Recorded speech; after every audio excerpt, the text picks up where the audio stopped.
I state without reservation that the United States federal government is the world's largest child sex trafficking organization in modern history. The probability that thousands of these UACs are being raped at this very moment is 100%.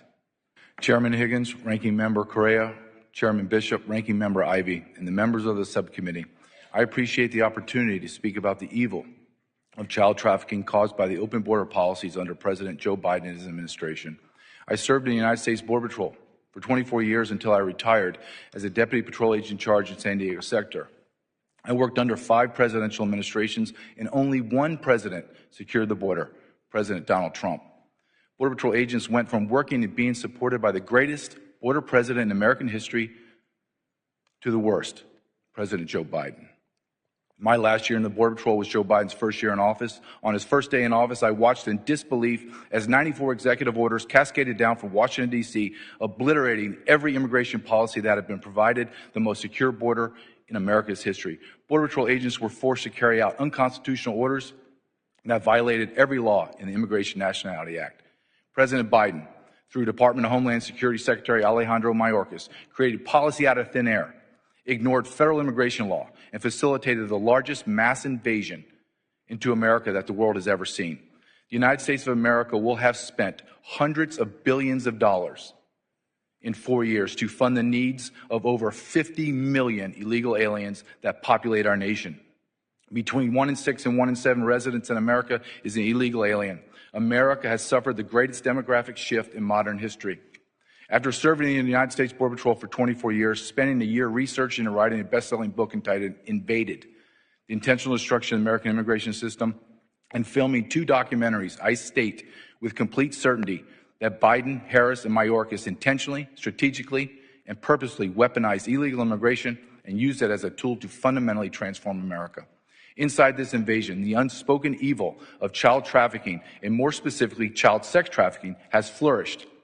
At the end of this current administration, the number of children trafficked will have grown to over 550,000 unaccompanied alien children known as UACs. This horrific number of children will have been arrested, released into America, and then lost.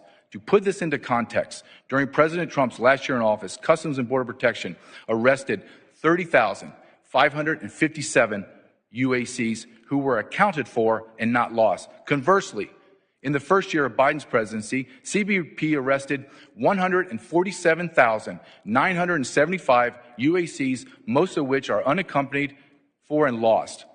In 2023, Congressional Hearings, Health and Human Services, Javier Becerra, and Director of Office of Refugee Resettlement, Robin Marcos, forced to admit that their agency had no contact with over 85,000 UACs. They were lost. What did DHS, HHS, and ORR do to correct this humanitarian disaster? Nothing.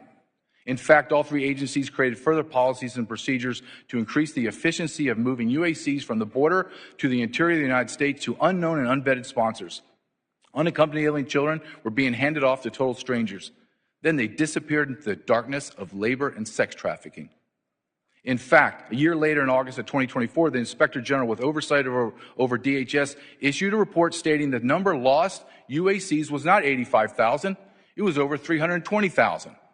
My business partner, Ryan Matt, and I spent 6 months traveling across America, filming a documentary titled, What is Treason Trafficked? The evil of child sex trafficking is difficult to digest and understand. However, after conducting numerous interviews with officers, agents, and whistleblowers from every alphabet agency and department, it was made clear to us that the federal government knowingly and actively facilitated these criminal acts.